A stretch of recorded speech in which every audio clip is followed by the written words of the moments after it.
Hey y'all, happy Thanksgiving. It's a couple days before Thanksgiving, but I know a lot of you probably are traveling, and I haven't made a video in I guess probably well over a week. It's Tuesday afternoon. It's a wet, rainy one here in Delaware. I think it's only supposed to rain through the night, and then it'll be over with. But everyone's doing good, as you can tell. The bird herd, yeah, Murder Incorporated over there. They are all eight hanging out in the chicken shack. They do have light and food and water here in the coop, and they're all good to go to get out of the weather. But I think they like the view. They like to get up under there. As soon as it slows down, they come out and scratch around and come back. So everyone's doing well. Let's peek in on Laddie. He's like, I'm alone, but I'll eat. Yeah, he's living the bachelor life again. Marigold is still alive, but she got sauerkraut. She's been treated with an antifungal. She's been eating and pooing, but she doesn't want to stand up. So she's in the house being monitored. Sorry, blah, blah, blah, blah, blah. Tongue tied, being monitored. And she is pretty old. I have a feeling that, she was supposed to be 6 months old, and she was probably more like maybe pushing 6 years. I don't know. She is just an old chicken. She, and is stubborn, but, we have made her what I call hen girl, which is I use the. What are you doing? The food processor and ground up some of her feed without the seeds in it, and I put fresh blueberries in there, and I used her vitamin water as a liquid, and so she's eating that, and she's drinking. We kind of have to feed it to her. I've been putting it in a plastic tablespoon measuring thing, and she eats and drinks, and she's doing her business. She just does not want to stand. So she could be just getting old. She could be just at that age. I don't know. But Laddie today, he's locked in his pen just because it's rainy and windy, and I don't want him to get out here wandering around and get soaking wet. I want him to be his food, his water's there on the door, his food's inside, and he's dry and all the wind. So it's going to be some really strong, gusty wind, and I just don't want him getting out here soaked and being in the wind. So yeah, they've all come out because I came over here and talked. So there's Zin Zin and Flower having a snack. I threw some scratch down in their straw, and I cleaned it. We got Cosmo and the Brahma girls back there. I don't know where. I know. There's Lily, and Luna's probably back under there too. There she is. She just came out. She's having a snack over there. So they have warm, like I said, warm, dry place with light and fresh water and food, and everything has been cleaned Sunday, so they're good to go. Chaos is in his little heated bed. See, the chicken heater's got in there with him.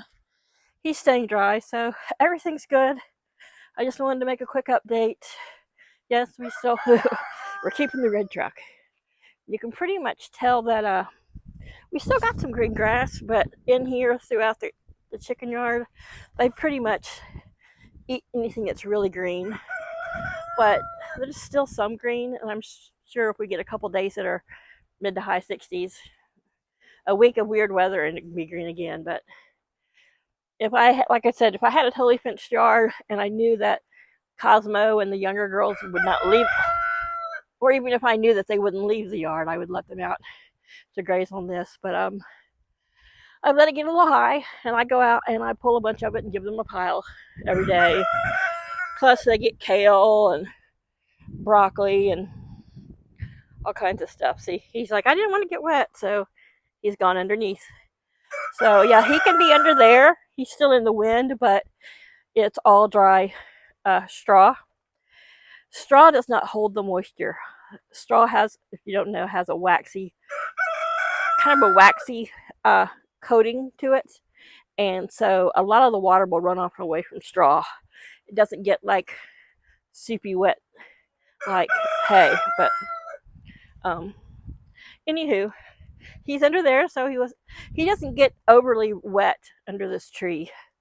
I mean, you can see where the ground is wet there, but like it's not that wet over here. So like they're on his little ramp. It's been raining for a couple hours, and he's only got those kind of sprinkles.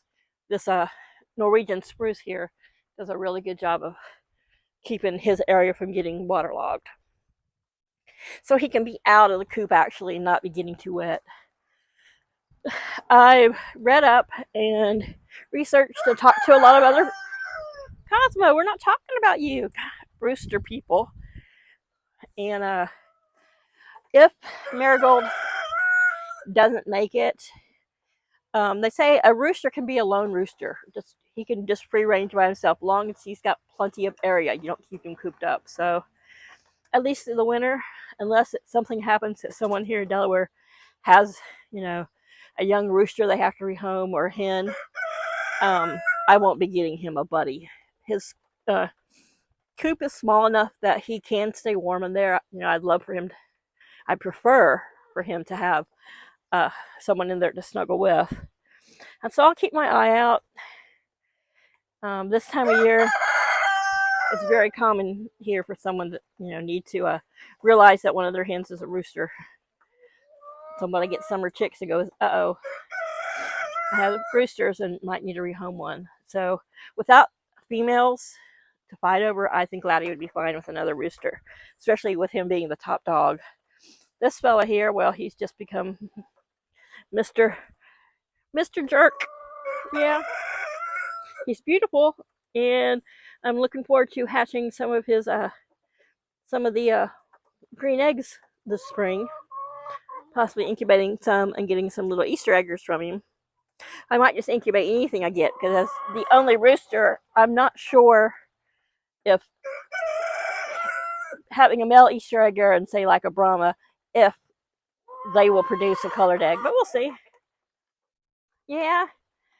The Brahmas have not restarted laying. They went to the molt, so they seem to be on a break. They laid really well this summer, but I'm getting an extra large egg out of Luna there, the silver-laced Wyandotte, and then of course I'm getting a light brown egg out of Lily here, a green egg out of Zinzin there. That's her little booty sticking up there in the back, and getting 2 brown eggs out of the Leghorn crosses. That's Daisy, Leghorn cross, and yeah, Flowers over there, and they're like, oh my goodness, we're getting sprinkled on. Girls, you're not gonna melt. You're certainly not made of sugar, but the wind is coming out of the northeast that direction, so I do believe they like getting in there. They can stay dry and they're out of the wind, and they can see. They're more in the daylight than they don't want to be cooped up in the coop, and I don't blame them. So anyhow, everyone's good, and we're just getting ready for the holiday, which we don't really celebrate the holiday. It's just Paul and I. We don't have family or friends that we get together with. We did have Thanksgiving last year with someone he worked with, but and it was nice. It was a great meal. It was nice to meet them, but I have become quite socially awkward in my older age, and I'm introverted, and I just get really uncomfortable. And then I just start talking about anything and everything, and then I, halfway through it, I realize that, oh my gosh, my ADD is like through the roof. And so anyway, I am going to we have a meat membership Paul started. It's at the what is it? The Chop Block, something like that. It's one. It's not yeah, it's the one that's Chop something. I think it's Chop Block, but and so we're supposed to be getting a delivery today. So turkey's coming in that, and I'm going to brine a turkey. This is my first time to brine one. I'm not a huge turkey fan, but I think brining it'll be better, and I'll probably enjoy it more. And I just don't have room don't have a small freezer. I would like a small chest freezer, but I can't just keep a turkey around. So anyhow, we'll see how that goes. I'm just going to make a slim down version of Thanksgiving.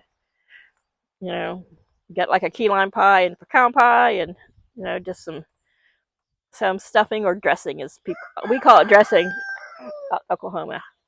I don't stuff it in my bird, but we can make some mashed potatoes and gravy and some green vegetables and salad and call it a holiday. So all right, well, I'm gonna get back in and start sorting out my Christmas decorations. I gotta get some new lights for my tree. I'm gonna bring some old lights out here for these guys. And yeah, between the birds chirping and Cosmo crowing because the birds are chirping, it's just getting too loud, and it's quite cold out here. I think it's only in the low 50s, but with the wind and the rain, it makes it so much colder. So I'm going in. I hope everyone has a great holiday. I hope everyone has wonderful things to be thankful and feel blessed about. And there's a lot I struggle with that often, and those feelings of thankfulness and feeling blessed. But I'm feeling pretty good this year.